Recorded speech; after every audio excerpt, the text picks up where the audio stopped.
This is not just your average MMA show, baby. This is Brothers in Combat with Serge Vicente and Darnell Giovanni. No need to fight. Just listen up and get it right. Brothers in Combat, baby. We rollin'! Yeah!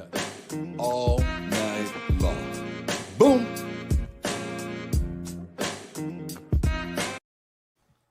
Swear to God, every single time, all day long. Every single time I hear that right there, I feel like I'm about to come out. I gotta go get ready. I'm warmed up. The sweat is going every single time. There it is. There it is. Welcome everybody to Brothers in Combat, not your average MMA podcast. I'm one of your co-hosts, Serge Vicente, and joining me as always is my brother from another, the mystic one, Darnell Giovanni. Darnell, what it do, brother? Hop in, fight fans. You know we're here in a place to be. We had a good weekend, Saturday night of fights, loaded card, so much to talk about. I had to watch it twice for all the controversies, the wins, big wins, the knockouts, 5 knockouts in the first couple fights of that card. We got a lot to talk about, Serge. You got a lot to talk about. What's going on with you, man?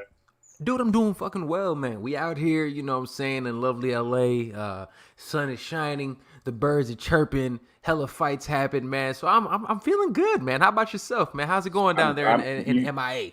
We got beautiful Cali weather right now. I feel like I'm in California. A little 73 vibes, little 60 vibes during the nighttime, which I love right now. Sorry to all the people in the cold weather. I was just about to say that. I was like, everybody in the country is going to be like, these two fucking guys. Sorry to all the other people, but whatever. We're here. We have beautiful weather. And, you know, it helps the attitude and the energy as well. Yes. Absolutely, man. Well, check it out. Everything has been great on my end. Like I said, things have been pretty good. We're looking forward to. There's so many fucking fights to talk about, and it's like, not only do we have fucking fights, nigga, we got drama. We got fights, we got drama. We got controversy. This past weekend was everything that I wanted and more, man. Let me ask, before we really get into this shit, bro. How are you doing, my brother? What's been new with you? Nothing new. Definitely gonna have some more interviews coming up. Absolutely. I got a very, very dope merch drop coming very, very soon, guys. I actually washed everything that I had before because I just didn't like the idea anymore, and I got something even better. Hopefully this Friday I can show you guys exactly what it's gonna be. So excited to drop that for sure. It's been a long time, but it was worth the wait. I promise. That's what's up, man. I can't wait, bro. You have some really dope stuff, and I've seen a little bit of what he's talking about. I think you guys are really gonna enjoy that, man. It's gonna be fire. Yeah, you got some boxing talk coming up. You got some more boxing talk with BCAM this week. We do, man. We got some bunch of boxing talk. We got some boxing talk coming up. There's some big fights on the horizon. Clarissa Shields just competed also. So there's a lot going on in the world of boxing. Jake Paul and Ben Askren for Triller, the real takeover. That's coming up. So Triller, the number one boxing promoting by far. Oh, come on, man. People get pissy about that too, but Triller is definitely the number one boxing promoter in the land at this point in time. It's nuts. That's the real takeover. Wow. Dude, you wanted to jump into it, man? There's a lot to get into, man. Let's get into it. At the top, UFC 259, we had Jan Blachowicz Jan Blachowicz. No disrespect. No disrespect all to that respect, man. My brother. Respect my name. I'm putting respect on your name right now. Yeah. Took it on the last style bender, Israel Adesanya, who is the middleweight champion. And was it the most exciting fight? No, but it was a chess match that we got to watch for sure of two amazing fighters. Jan Blachowicz fought very smart. He was feinting. He was biting on all the feints, but Izzy wasn't, going right back at him when he bit on the face. It's like Izzy was being very tentative. I don't know if Izzy felt that Polish power and it kind of got to him and just like, you know what? I don't want to get hit by this. I'm gonna be smart about this. And he fought a very calculated fight and it ended up working against him, especially in the 4th and 5th round where Jan took him down. And you can see that weight advantage was something for sure. Absolutely. It was interesting, right? It's one of those fights, and I know you and I kind of said it right beforehand. It didn't feel like Izzy's stock dropped. Yes, he lost the fight, and we'll talk about the crazy fucking scorecards in a second. But it was one of those fights that I think it was a lot closer than I think a lot of people may have thought it was going to be. Either way, because I think a lot of people looked at this fight and said, "Yo, either one, Jan's going to knock his ass out because he's heavy-handed." It was either one's going to dominate the other. That's literally what it was. It's like one's going to take one down and smash, or the other guy is just going to cut through him. And it ended up being a real chess match, and it seemed as if Jan took Yoel Romero's game plan, but added actual offense to it. Yes. So that was something that he did. And look, before we get into Izzy or anything else, I gotta give love and a shout out to Jan. Jan went out there and performed like a savvy. He performed like a legitimate champion that was defending his belt.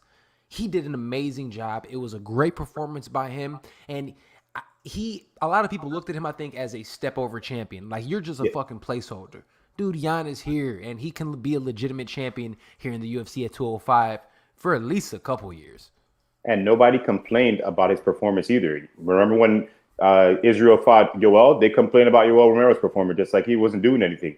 Blachowicz went in there, fought very smart, was hitting Izzy a couple times, hit Izzy a lot of times, more than he's ever been hit in a UFC. Well, no, Kelvin Gastelum hit him more, but still at that 205 weight class, he made sure he looked dominant. He looked like, hey, you're coming up to me. I'm going to show you that now I'm no stepping stone. I am that guy. I am that guy in this division. And he looked good. And that made his stock rise up for sure. And now we look at him as a legitimate champion, as they should have when he beat Dominic Reyes anyway. So that's we all had Dominic Reyes beating John Jones. Yeah, Everybody had Reyes beating John Jones. But MMA math never makes sense, of course. Never makes sense. You never know what's going to happen. But the biggest thing that I took out of that fight that was very confusing was those scorecards. 49-45, 49-45, and 49-46, right? That was the cards. Let me ask you this. Because dude, I was blown away. Because I'm gonna be very honest with you guys. I had Adesanya winning. Okay, people are gonna look at me like I'm some fucking like super fan or something. Look, I am not mad that Jan won. I understand how Jan won. I had Adesanya winning rounds 1, 2, and 3. And then I had Jan winning rounds 4 and 5. That's how I had it scored. I knew round 3 was kind of close. So for me, it could have gone either way there. It could have been 2-2 going into the 5th. So when they gave Jan the 5th round, I was like, okay, he won. I'm happy with that. Even though I had Adesanya winning 3 rounds to 2. But that is not a 4-1 fight either fucking way. And what the fuck? There was no 10-8 rounds in those fights. Not one. Not one. Crazy. Not one. Those scorecards read as there were multiple 10-8 rounds. That makes no sense. Even in the rounds where Jan had Israel on his back, but it was towards the end of those rounds. Those are 2 minutes pretty much on top. That's 4 minutes cumulative in a whole entire fight. That's 4 minutes out of 25 minutes that he was dominant. There should be not one 10-8 round there. And I know people were talking about the commentary. I saw so many different comments about the commentary. Listen, if you're watching a fight with Israel Adesanya in there, a guy who throws crazy amounts of strikes, he's always throwing feints. He looks like the more active fighter, you're going to speak about him more. Jan was throwing at certain points in time. What are you going to say about him if he's not throwing as much? Is he more effective with them? Yeah, but still, it's hard to do that. If you commented on the fight, it would be the same thing. Let me ask you this, because to me, Adesanya looked like he was dictating the pace of the fight. He looked like he was dictating the dance. Am I wrong in that? No, he was definitely dictating the dance 100%. He just wasn't throwing as much as he usually does, especially at the lower weight class. With these heavier guys, you have to be careful. He was fighting very smart. He's fought in kickboxing at a higher weight. He knows how heavy these guys can hit. Got to be smart with it. I think he felt like he was going to catch him with something really good at some point in time, and that didn't end up happening. It kind of was like a little bit too late, and then he just felt that his legs were like not there, and just like it was like a bad day at the gym. But he didn't look terrible. But more credit to Blachowicz. He definitely didn't look terrible. No, he didn't look. He did not look terrible. But kudos to Blachowicz for putting that performance together. Absolutely. Because his team needs more credit for that and putting together these great game plans in his past couple fights, because he has looked great, and now we got a couple more fights that we would love to see him in. But if you're Israel Adesanya, Glover is going to be great. Yeah, if you're Israel Adesanya, are you going back to 185, being dominant there, and then at a later date coming back to 205 to want to prove yourself there? Absolutely. Absolutely. We forget that he doesn't have a lot of miles in MMA. He's only been fighting in MMA for 3.5 years about, and he was Not able that to long. dominate, you know what I'm saying? Like, and really do his thing. He goes back down to 85. He's already cleared out the weight class once. It's not going to be anything to really put his stamp on that weight class. He'll go back, he'll do those things. The only thing he truly needs to work on when you really think about it, because I'm critical on anybody's game, especially after they lose. I really try to break it down and think about it. And then when you go back and you look at the fight, Adesanya is nearly impossible to take down against the cage. If you go look at any of his fights, him against the cage, you can't get him. You'll see him grab people's faces, spin them off. You can't. He's so long. He uses leverage extremely well. You can't get him, but you can take him down in open space and hold him there. Look at the Martin Vettori fight. You know what I'm saying? And look at Jan. Those are the two fights that I've actually seen that happen. So when you think about that, the only other time I've seen him taken down in open space was against Kelvin Gastelum. He was throwing up, triangles and things. So obviously Jan's size, I think, made him feel as if he couldn't do as much. So that is where the size really came to fruition, right? So I can see that. So I see him going back, working on that game specifically, because we forget. The thing that we've always talked about him is how he's evolved so much in between fight to fight. Yeah. He will fix that hole in his game, go back down, and then he will do what I think a lot of us... The only credit that I'm going to give John Jones is that he's taken the time to build his body up for the next weight class. Yeah. I think Adesanya, when he's ready to make that jump, he will build his body up the proper way, especially now that he said, look, skill-wise, I can beat these guys. I was beating the best 205er in the world.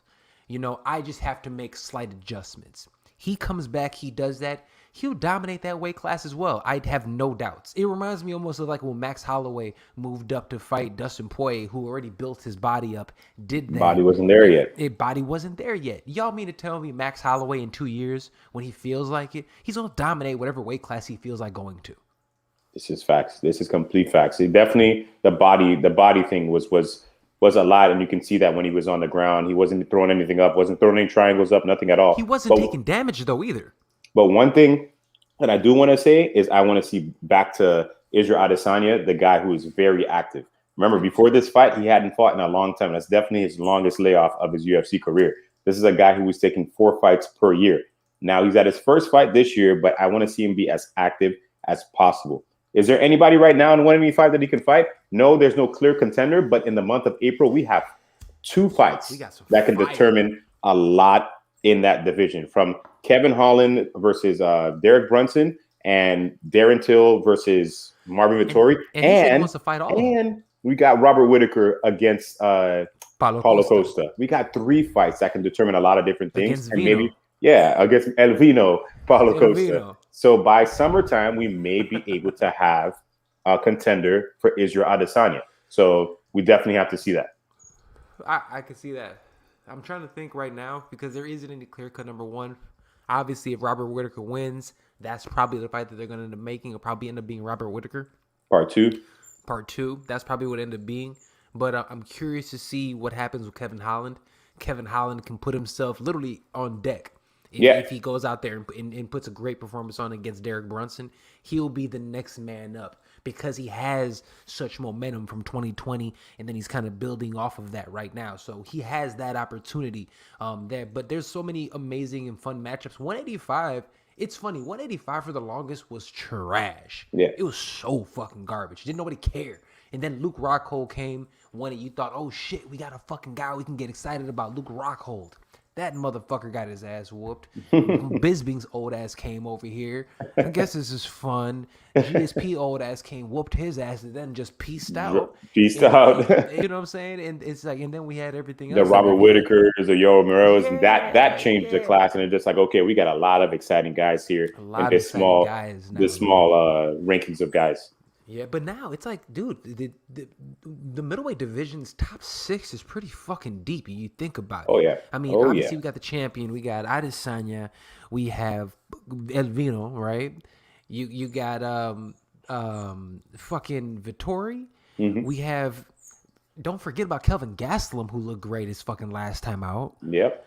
You know what I mean? We still got a lot of guys, and Kevin Gastelum is not even ranked in the top 10 right now. I don't think he is, or maybe he might be 9 or something. But he's definitely he's out. He's not even in the top 7 or 6. So it shows you even outside of the weight class, outside of that, those numbers, there's a lot of solid guys, very good guys that could be champion at any point in time.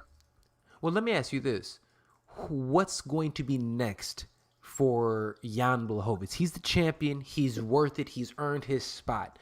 What do you think happens with him? Is he going to end up getting pushed like an actual champion, or is he going to be the unsung hero, more like a Stipe Miocic?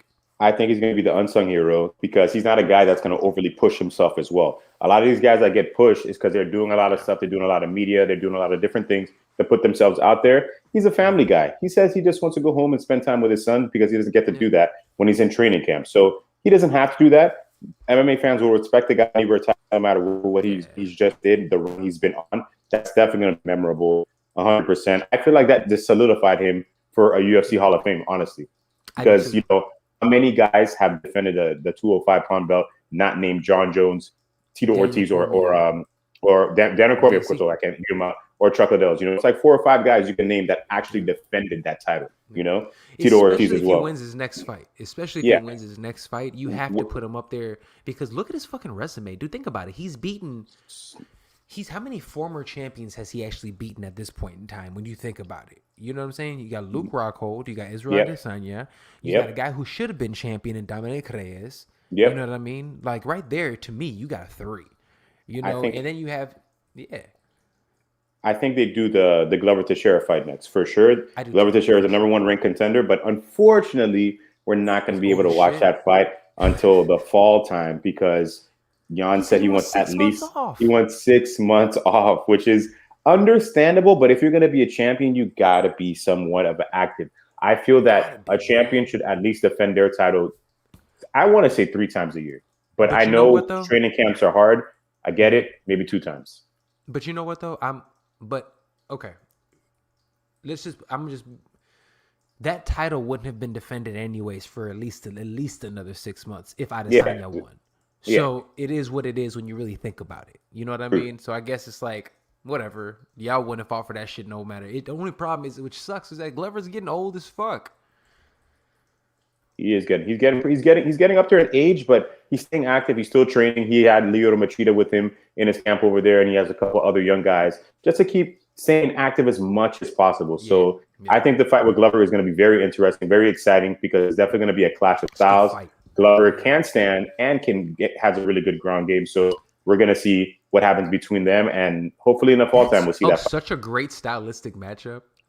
Such a great stylistic matchup. And if Glover doesn't win that, I think he retires. Or if he loses that pretty bad, I think he retires because it's just like your second title shot. You don't want to keep fighting these guys because they don't get easier as you go down, even though there are some lackluster performances. But we'll talk about that later on in the show. But if he wins, he might retire. If he wins, he might take the belt with him. Be like, you know what? I'm gonna take this. And no. Glover's too hard headed. He's gonna be like, I'm winning my title. I gotta do it. I feel like he's too hard headed, and he loves the fighting game so much. When I talked to him, he was just like, "There's no way that I'm gonna retire anytime soon because I still feel good. Well, speaking of somebody who still feels good and just loves the game, let's talk about a motherfucking Amanda Nunes. Amanda Nunes goes out there and completely washes. Just washes. Prove the odds better is correct. Prove the odds better is correct. And you know, brother, I appreciate you for giving hope to the MMA fans out there, to make it interesting. Salute to you, my brother, because not enough people did that. Because if it was up to me, people who listen to my show probably didn't even watch that fight because I was like, fuck this fight. Let's move on. You made it interesting. Salute to you, my brother. But check it out. Megan Anderson didn't make it interesting. She got her fucking ass whooped. Amanda Nunes goes out there and gets the submission win, which was incredible. She actually had a triangle as well as an armbar at the same damn time. Which I don't think she got enough credit for. Bro, what were your thoughts on this matchup, man? Before that, just if anybody watched the show last time, I said, hey, Megan can win this fight. If it stays standing, she has a chance. Megan's never been knocked out standing up. She's always been submitted. So I gave her a chance there. It's MMA. anything can happen. She's a big girl. She's long. Huge. But as soon as I saw Megan Anderson walk into that arena, you guys can go review the tape. I'll post a link. She looked like she saw a ghost, or I don't know what zombie she was looking at. She was just very nervous. And that's something that I was talking about before. Megan Anderson struggled with the mental thing before, not making fun of it at all. But it's definitely going to be very hard coming into a fight game and coming into a championship fight that can change your life.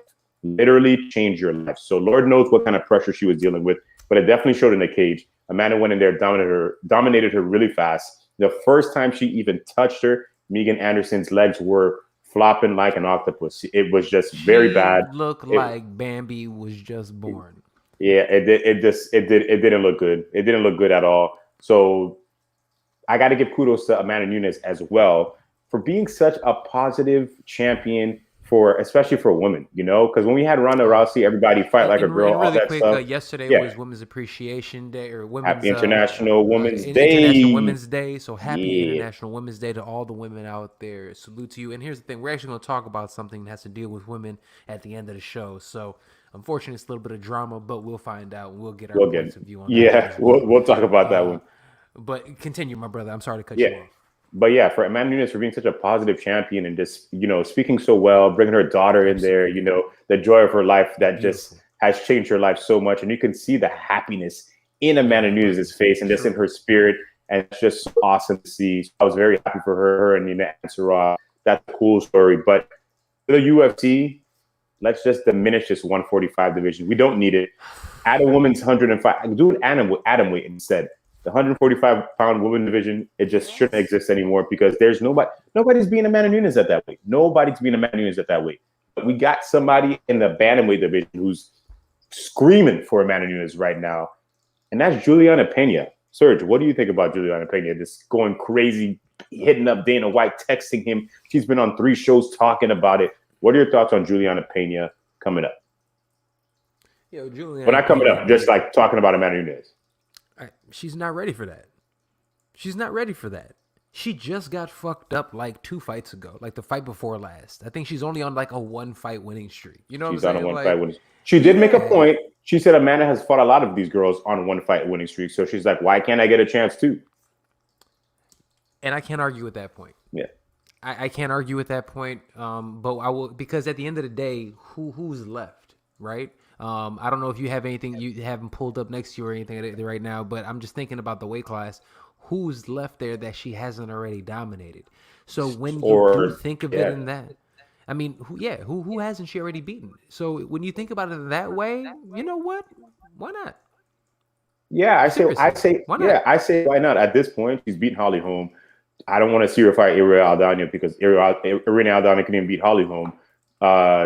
Any other girl ranked underneath that, like Jermaine Duran to me, like any one of those girls in 135, she's already ran through. Sarah McMahon. I don't want to see any of those fights against Amanda.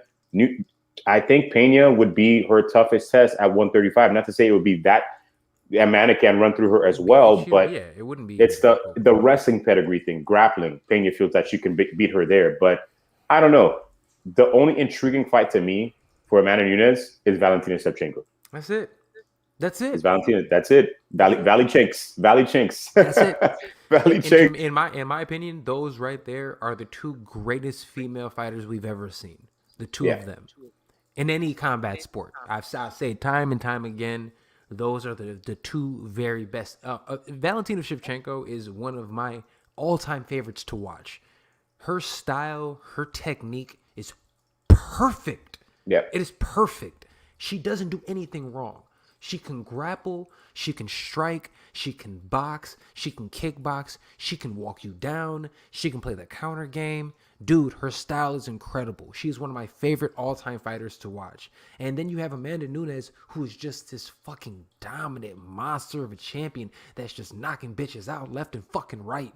Dog, those are the only 2 left. And here's the thing. Yes, they fought twice. On the books, Amanda has 2 wins. But if you ask anyone who watched that fight, and I am asking you, I am begging you, if you are listening to this show or watching the show right now live on Facebook, on YouTube, on Twitch, thank you as always for checking us out here on Brothers in Combat. But if you're checking it out, man, you need to go and watch that fucking fight. Go back and watch the second Amanda Nunes fight against Valentina Shevchenko.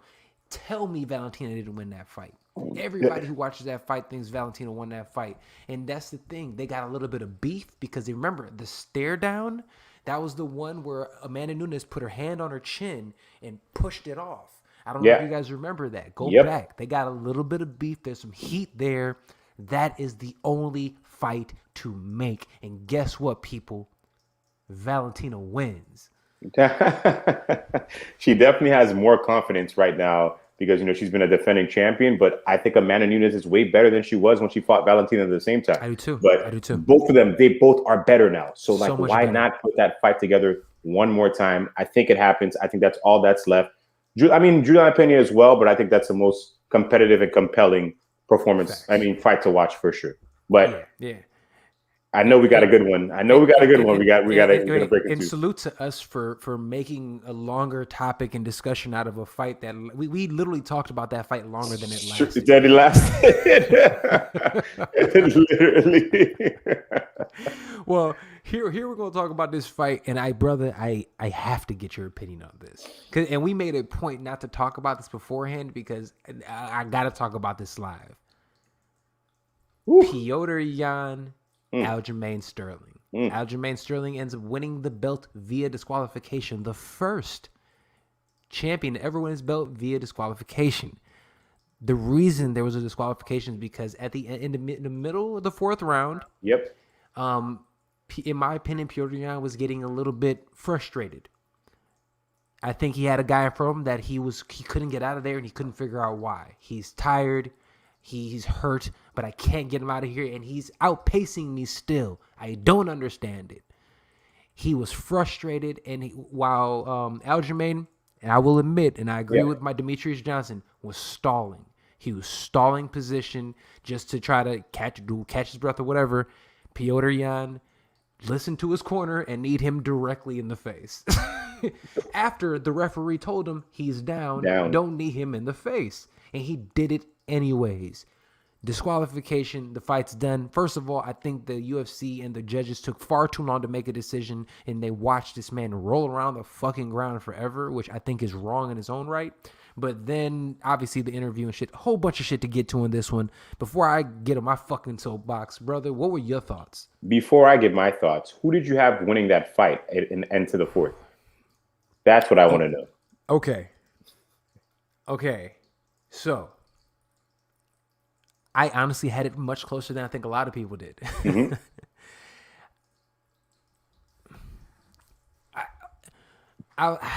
I've watched it twice so far, and I go back and forth. Aljamain Sterling was outstriking him. Yeah. Aljamain Sterling almost doubled up on the strikes, but Piotr Jan, because of the takedowns and the power, I gave him the slight edge. That's why I had him up around at that point in time, because I was like, this is a close fight, but he looks like it looked like the wave was coming. You know what I'm saying? Yeah. It looked like it was starting to build. I was like, this is a close fight, but it looks like this shit is building and it might get bad quick.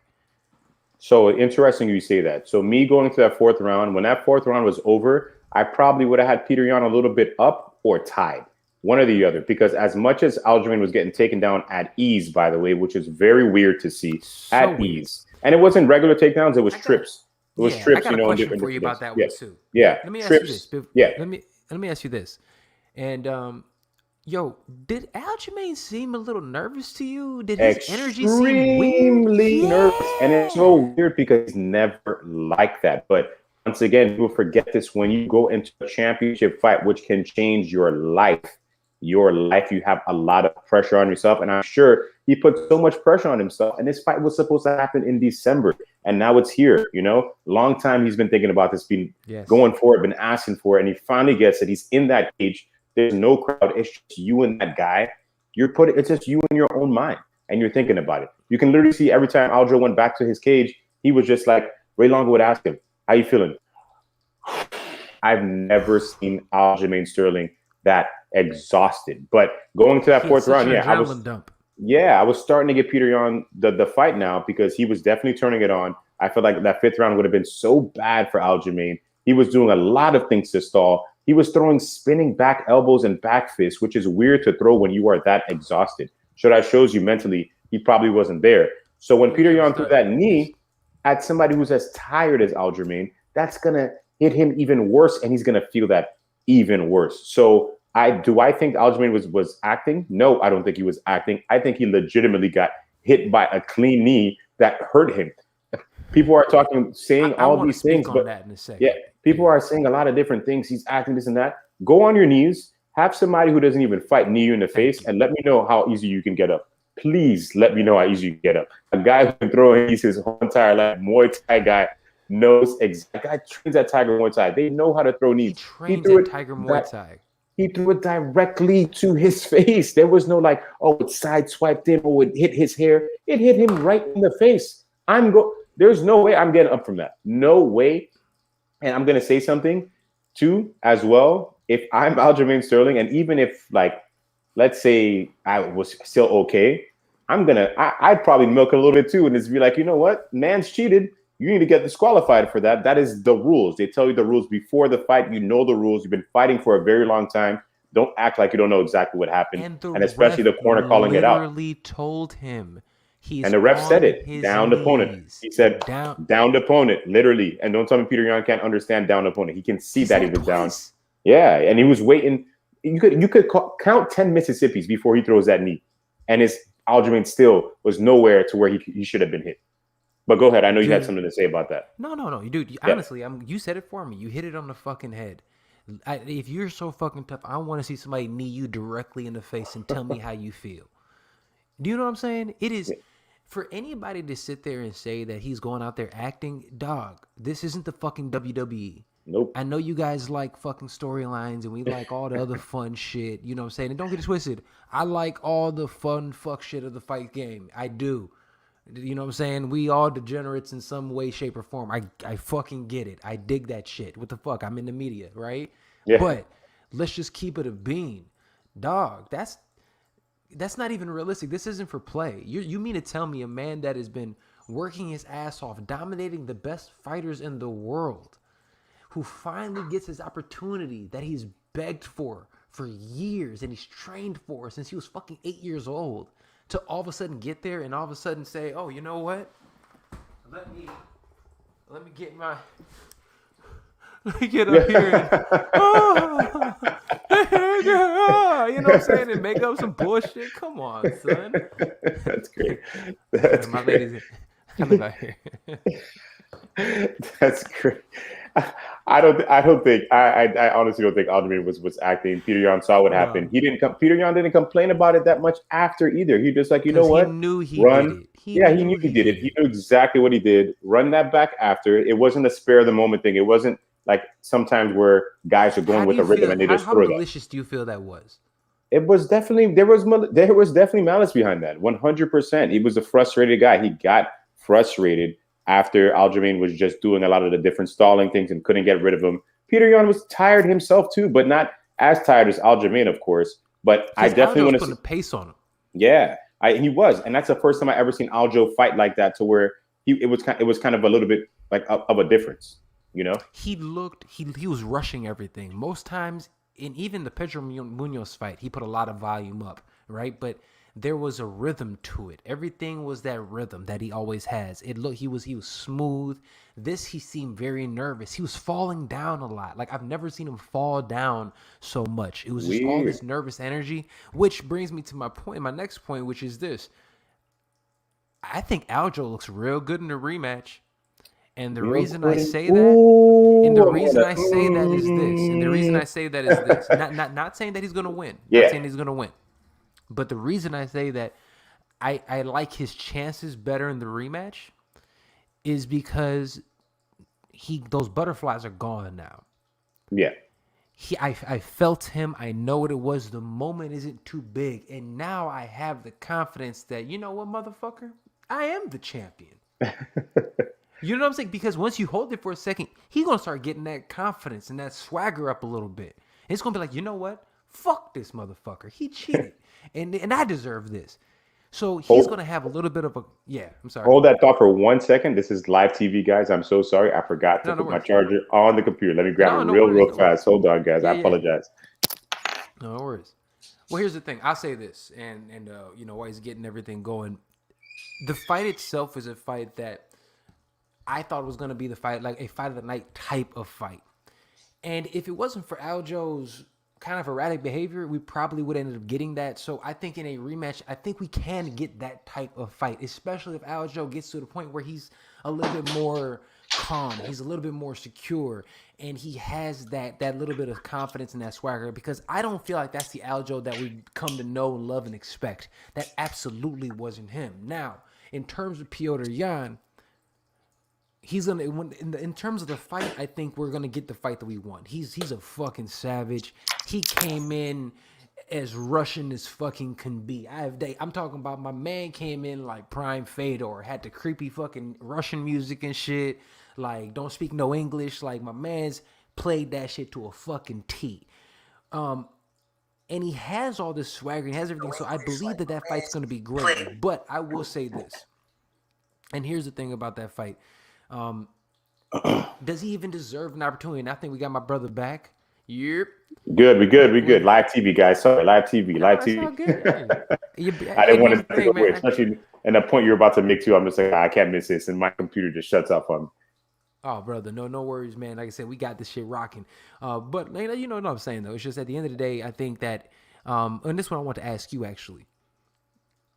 Knowing that was such an egregious foul, and that his corner even is on tape saying that, yo, knee his ass, all that stuff. What does that say about Petr Yan, his team? You know, should there be any ramifications for that, or are we just fucking savages, so fuck it?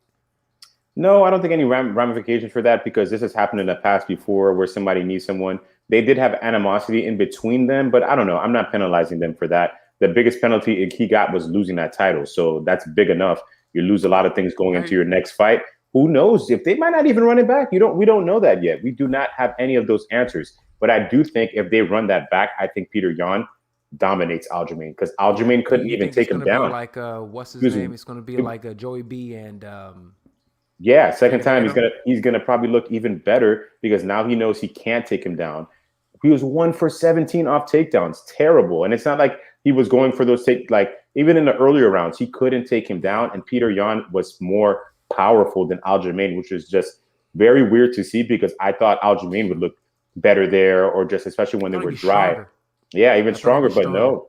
But Petr Yan was just waiting and kind of just like covering himself a little bit. He did get rocked a couple of times, like 2 times. I believe he got rocked. He went down, but Aljamain would have to come with a completely different game plan, and a game plan that's not going to tire him out, because this is not a kind of fight that he likes to fight. This is not him. He's more of a slow-paced guy, kind of doing his thing, but he was just trying to pressure him, thinking Petr Yan was going to get tired, and he never got tired. So if they fight again, which I hope they do, and they have to, I'm tired of seeing TJ Dillashaw, other guys happen. Let me ask you this.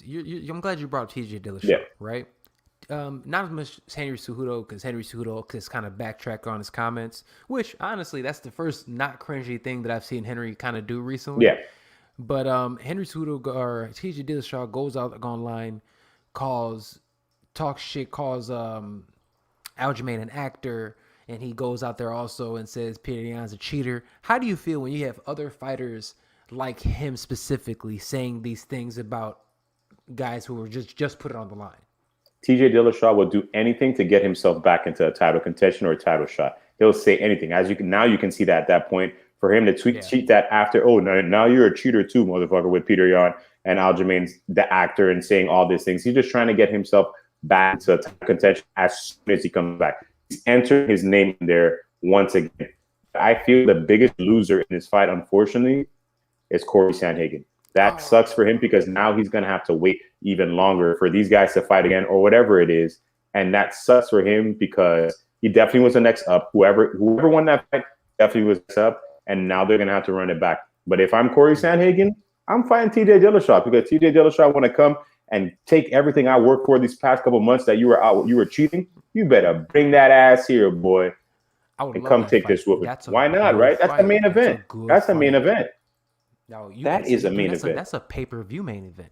That is a Positively, pay-per-view. You can build a card around that fight. Yeah, but do you think Aljamain needs to go out on an apology streak right now? No. Does he need to be doing that? Thank you. No. He does not need to be doing that. He doesn't. If you Aljamain watch the Sterling fight, you didn't saw what do happened. anything wrong. He didn't do anything wrong. He went out there. He fought his ass off. He was losing. You know, he was fighting hard. It was a close fight, but he was losing, and the champion lost focus and lost his belt. He got disqualified. That's not 100%. his fault. The rules are in place for a reason. He knew the rules. Yep. So get out of here with that other shit. You know what I'm saying? Like, fuck out of here. I don't care about that. All right. Let's talk about that. Do you have anything else to say about that one specifically? No. That's definitely it. I definitely want to see him running back, and hopefully sooner than later. I think Aljamain passed the concussion protocol, so he's fine. And let's see them running back maybe in June or something like that. That'd be great, or even May. Who knows? Either way, I love it, and then you can really build on that one, and actually put it on another championship card like this, or headline a dope fight night of some sort. You know what I'm saying? Like put it on a flyweight card, the one in June, and now you have the smaller guys fight on the top of that card. But that'd be great. Amazing. That'd be great. All right. How about this? Let's move on to this. What are some other stories from 259? Because, dude, the card was a really solid card. Okay, it started off fire. First five out of 6 fights were fucking knockouts. You had wild decisions. We had all kinds of stuff.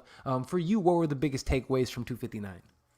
So something that I definitely want to call out here, and I don't know if I said this on this show or on the Mystic Hour, one of the shows that I said there is going to be a lot of people watching this card. So if my name is Alexander Rakic or Thiago Santos, I got to open that card with a banger of a fight or a banger of a performance, and they did not do anything even close. That was something that I don't even want to delve into it too much, but none of those guys deserve a title shot. Definitely not. They're going to have to fight one or two more fights to get there. They shit the bed to open that card, which was an amazing card. And now I wish Makachev and Dober would open that card instead of these guys, because that was just very lackluster performances to see. But we definitely talk about Islam Makhachev in that lightweight division. Sergio, if you are a lightweight right now in the top 8, do you want to fight Islam Makhachev? Fuck no. Hell no. Dude, anybody in that top 8 right now, I am sorry for you. Khabib squared is coming for y'all. Khabib squared, part 2. The second coming. The second coming is coming. And y'all had your little fun. You guys had like about a year to play without a title, because when Islam gets it, dog, y'all, it's just going to be another Dagestani dude with a beard who's going to dominate y'all. This shit is done. It is a wrap. Drew Dober is a killer, and he's been blasting people out of there. And Islam made him look like a white belt. He just ran through that man. It wasn't even fucking close. All I can say is Alhamdulillah, as they say over there. He is born. He is here. He's been waiting a long time. He has fought since 2019, and he shows that he still got it. Not that he ever lost it, but he still got it. He's still dominant. Drew Dober is not an easy guy to dominate. Drew Dober was down to wrestle, and he showed him there's a different kind of wrestling with Dagestanian guys. He wasn't going for double legs. He was tripping them in from the inside, from the outside. There's so many different forms to take. You have to watch out for with these guys. It is scary to see. I need to see this guy. Against somebody in the top, even top 5. I'm watching. Who fights him in the top 5? Who? No, I don't think anybody in the top 5 will take that fight. But you know who I think would be a great fight for him? Beneil Dariush. Woo! Give me that ASAP. Give me that. I know people talk about RDA, but give me Beneil versus Makhachev. I think that would be such an exciting fight. I'm gonna be honest with you, bro. RDA, man, that's struggles with wrestlers RDA, though. He's got wrestling struggles. I don't know how much. I don't know how bad I want to see him get dominated by a guy who's as good as with wrestling. Because we saw Habib versus RDA. You see how that went. It wasn't overly competitive.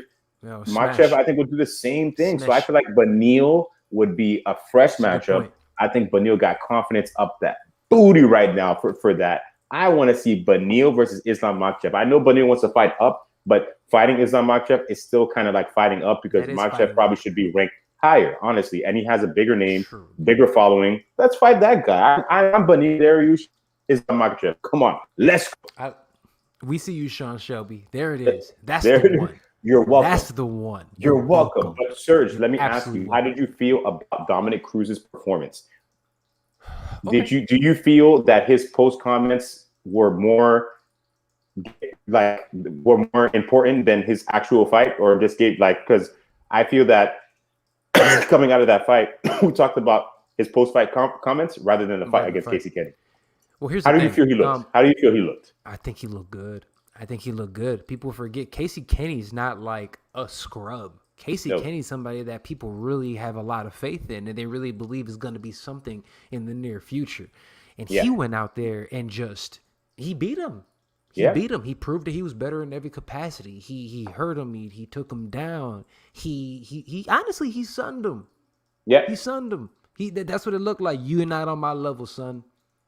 Sorry. Not. And that's what the fight looked like. And we really have to look at it and say, yo, y'all got to worry about Dom at 135 if you're really still about this life. Yep. That definitely, because and I know he's ranked a little bit lower, but if you're not in that top 3, top 2, I don't see too many guys beating Dominic Cruz, especially with that style, man. That style still works. I know Casey Kenny was working him with the leg kicks, but Dom was countering with that left hook. So it's not like he doesn't know what to do in that circumstance. Absolutely. But the comments he made about Hans Molenkamp from the Monster Energy side, it's so funny he said that. It's so funny he said that. Is Hans I saw this comment. Is Hans Mellencamp the DuPont from the Foxcatcher? Is he MMA's version of DuPont from Foxcatcher? Pretty much, apparently. But it's so funny. It's so funny he brought that up because I follow Hans Mellencamp on Instagram, and the relationship he has with these fighters, comments, and there's certain things that he does with the kicking of the cans and all that stuff. I don't know what kind of. I guess it's a form of promotion, or I don't know what it is to make it seem like he's cool or whatever it is with all these guys. But like, I always notice that, and I'm just like, these guys are okay with him doing that. Like, they feel fine doing that. Like, that's weird. And Dominic Cruz brought it up, like, listen, my guy, you're not gonna bully me. You're not gonna come out here and bully me with stuff. Absolutely not. And I remember Ali Abdelaziz talking about this a while back. But I don't know. I can never believe when Ali talks. He talks out of his ass a lot. So I wasn't sure if that was true or not. But Dominic Cruz is not a guy who's going to talk about something for no reason. So now I have no reason not to believe Dominic Cruz. And this is going to be very interesting with other MMA athletes going forward. What do you think Monster Energy does with Hans Molenkamp? Now, is he the head guy at Monster Energy? I don't think he owns Monster Energy. I think he's a head guy in a sense of maybe promotion, like almost like I guess you want to say a Dana White of that company. Let me look to make sure. Tell you exactly. I want to be accurate. Go ahead. Absolutely, but because here's the thing. I guess it all depends. Because and I don't want to misspeak because I just don't know enough about it and what he does. But it's one of those things that if he's really problematic, and you know how these companies are, they'll get rid of you. You know what I'm saying? Especially if they have a relationship. Because at the end of the day, that shit's all about this cash, and they're not gonna have anybody fuck up that bag. No, and he's just a business development rep. That's it. He's not even super high. They will separate him quick, fast if it's a problem. Seriously, because they will keep that thing. And you already know Dana White made that call. Yo, what's going on? You know they're looking into that shit right now. And at the end of the day, it is absolutely one of those things that, again, I don't know enough about the story, so I don't want to misspeak. But if this dude is, or anything that people are trying to say, and he is this problematic, the company will get rid of him because it's just good business. That's really what it is. You're right. I agree with that. And it's crazy to see. Not crazy to see, but it's good to see these guys speaking out against a lot of people because they like to get taken advantage of. They like to take advantage of MMA fighters because they will do anything for a little bit extra cash besides the one that they make when they fight regularly. So that is definitely messed up. If these allegations are true, I hope Monster Energy somehow gets rid of Hans Molenkamp for doing stuff like that because that is not fair to fighters and not fair to the business of MMA. No, it absolutely isn't. It is not fair to either of them. It's not fair to business MMA. None of the above. You know. Yeah.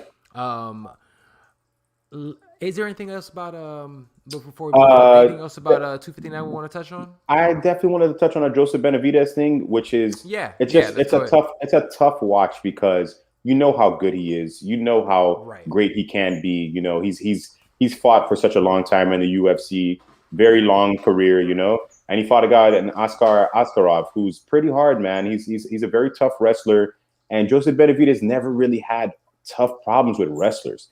And I picked Joseph Benavidez that winning that fight as well, but Oscar Ansarov was just doing a lot of different things that I feel like maybe Joseph Benavidez wasn't ready for. The body kicks, he just looked almost a little bit faster, and Joe almost kind of looked a little slow in there, and just like, man, maybe these guys are passing by a little bit. And I'm not telling Joseph Benavidez he should retire. I would never tell a fighter they should retire. Absolutely not. But it's just tough to see him lose to a guy. Very tough guy. Oscar Ansarov is very, very tough. It's tough to see him lose to a guy that he probably would beat a couple of years ago, you know, probably handily beat a couple of years ago. And maybe the Davidson Figueiredo fights have taken a lot out of him. I don't know. I'm not sure. But either way, Joseph Benavidez has so many different things that he can do outside of MMA, focuses on a lot of other different things outside of that. Awesome. That for scrappers, he definitely needs to start his own clothing line. He definitely needs to, he has a podcast with Megan Oliva right now, which is amazing. He's got so many things that he can do. So he's going to be okay no matter what. Yes. I'd like to see him take one more fight to completely see where he is within that division. But that is up to him if he wants to continue that, because training camps are hard. It's hard on the body. He's been doing it for a very, very long time. So that's up to him to see what he wants to do. But what do you think about him, Serge? Oof. This is tough for me because Joey B has always been one of my favorite fighters. He's one of the one of the last of the Mohicans that is still alive. Yeah. You know what I mean? And here's the problem with that. It's starting to show. I was looking at a man in that fight that doesn't look like he's evolved. His style is just he's trying to still wing punches when the game is more precise and accurate now. We're not brawlers anymore. This is a sport. These are athletes that are, you know, precise and technical. And he just, his last couple fights, he just is being outclassed. And the reason he's being outclassed is because it seems like he's just doing the thing that got him to the dance, and he's just not evolving at all. And I'm saying this, again, this is one of my favorite fighters of all time. I love Joey Benavidez. But at the end of the day, if you're not going to evolve at this point in time and you've taken as much damage and injuries and things like that, again, I'm with you. I'm never telling anybody to retire, but you should really, at this point in time, consider that shit. Because this isn't a forgiving game, and we're not going to get... It's not like the fights are going to get any easier. And because of his name recognition, he's always going to get somebody that's close to the top. And think about the weight classes. These guys at 125 are getting better and better and better. It's a deeper weight class, and it's the deepest that weight class has ever been. It's scary at 125 now. Very scary. And be very honest with me. Let's go down the list. Let's look at the top 5 guys in that weight class. He doesn't match up well with any of them. They all tear him up. They all tear him up. I don't know about all of them tear him up. I think there's a couple guys he for sure can beat, and he's beaten already. But there's some other guys who are emerging. He beat them when back then. I'm talking about now. Do you know what I'm saying? Now I'm looking at a fighter that is a step slow. He's absolutely he's a step slower than he used to be. And he's also, he's definitely a little slower. Mm-hmm. That's the thing. It's just like, and for me, I hate seeing these guys and these fighters that I've always like loved end up starting to get knocked out, because that's what he's going to start getting beaten bad. Thank God we have not seen him get knocked out for a while. It's been a while. I think the last one was a Figueiredo, but that was because of that. But yeah, once again, up to him to what he wants to do going forward. He doesn't have anything left to prove. Honestly, he's had an amazing career. He's done so much for that flyweight division. He did so much for the WEC period, not just the bantamweight division of WEC, but the WEC player. He is Hall of Famer. Yeah, I agree. I think he's done so much for the lower weight classes in his career unfortunately, there's just been guys who are just like, Lord, you're Demetrius Johnson. It's not like Joseph Benavidez is not losing to scrubs, or the people he's lost to is no scrub losses. There's a lot of guys who are just, my Lord, man, like greatest of all time kind of guys. And Oscar He's one of those Antarov, guys like Michael Bisping. If Bisping never won a title, it would have been just like that. You're one of the greatest of all time. You just unfortunately over him. You're one of the greatest of all time. You just never won one here, and that's okay. And it sucks, but we recognize you as one of the You're the fucking man. Salute to you, sir. You know what I'm saying? Absolutely. Salute to Joseph Benavidez, one of the greatest smaller guys of all time in mixed martial arts. One of the greatest of all time. Not even smaller. One of the greatest. One of the greatest. Yeah, one of the all time. Period. One of the greatest to never win a title, man. Seriously, one of the greatest to never win a title. But this weekend we got another card, right? We got one more card. We got the Belal Muhammad and the Leon Edwards. So everybody definitely check that out. That's going to be pretty good to see Leon Edwards come back. Absolutely. That's going to be a fun one. And real quick before we get out of here, because we got about 5 minutes before we got to get out of here. But got to touch on this really fast. Dan Hardy gets fired from the UFC and BT Sports. We only got a couple minutes to hit on this, but I got to get your thoughts on this. Well, again, we don't know the full story. Yeah. It seems like he had some disagreement, they say, with some female employee with the UFC over there, and they also cited his disagreement with Herb Dean as well in the cage as one of the things with it. What are your thoughts on this, man? Real quick, Dan Hardy, amazing guy when he breaks down fights. I watch him on Full Reptile all the time. I love it. I think he's really great. I think he's good commentary as well, breaking down fights, talking about specific things from the ground game to striking game. So many different things that he can do. But sometimes he can come off as over emotional about a lot of things. And I'm sure that's probably what happened with this female employee. It happened with Herb Dean. That shouldn't have happened with Herb Dean. You can discuss that in the back at some different point in time, but not during a broadcast. You got to be careful with your emotions. I think Dan Hardy's never come out to me as an asshole or pompous, like something like that. Never felt that way, but he definitely has to be careful with his emotions. What do you think, Serge? I think it's a worse workplace environment. If you go out there and you blow up on anybody in corporate America, you're going to get fired. Yeah. It is what it is. Yeah. Especially if you're a grown-ass man and you're yelling in a shouting match with a woman. First of all, I would say it like this, and I know Dan Hardy, and I said this on the Fight Podcast before, but I'll say this. I'm a fan of Dan Hardy. I think Dan Hardy is amazing. He's one of the best at it. But the fact that he went out there rubbed me the wrong way when he went out there and said, it doesn't matter if it's a woman or not. Because it does. It absolutely does. The fact that you're sitting here alphaing up and you're a former pro fighter who's trying to be a still fight, you're like bossing up on like a girl, like that's you get fired anywhere in America for doing that. And I'm gonna be honest with you. I'll say this, and I said it on my show, and I'll say it again here. I believe women. Okay, like I'm not gonna sit here if the UFC is one of the most conservative organizations out there. If they let you go for this shit, gotta be something. Where there's smoke, there's fire. I'm just saying. Bad timing too, right on International Women's Day. My Lord, but I'm definitely curious to see what the full story is on that for sure. I made as much comments as I know from the information that we have, but I'm curious to see what happens there. I'm still gonna watch Dan Hardy on his breakdowns on Full Reptile unless we hear something that's really bad. Maybe not. I hope not. I'm praying that it's not. I hope it's not as bad as they're making it seem. But only one way to find out. We'll see when the full story comes out. Absolutely, man. Well, brother, this has been another one, man. Episode 2. Another one. Episode number 2, baby. Number 2 in the books. There it is. But how you feeling? Anything else you want to touch on today before we close out? No, that's all. Definitely watch the fights on Saturday, guys. That's coming up. Got my show tomorrow, Mystic Hour. Hop on there. Serge, of course, he's dropping shows, 3 of them every week. Interviews. Check his page out, of course, at the Fight Podcast. Me at Mystic Black MMA. Interviews, more interviews coming soon. And we'll be back next week, same time, same place. There it is. Thank you so much for joining us today. I'm Serge Vicente. This is my brother Darnell, motherfucking Giovanni, the man, the myth. Love you guys, brother in combat. Peace. Peace. Boom.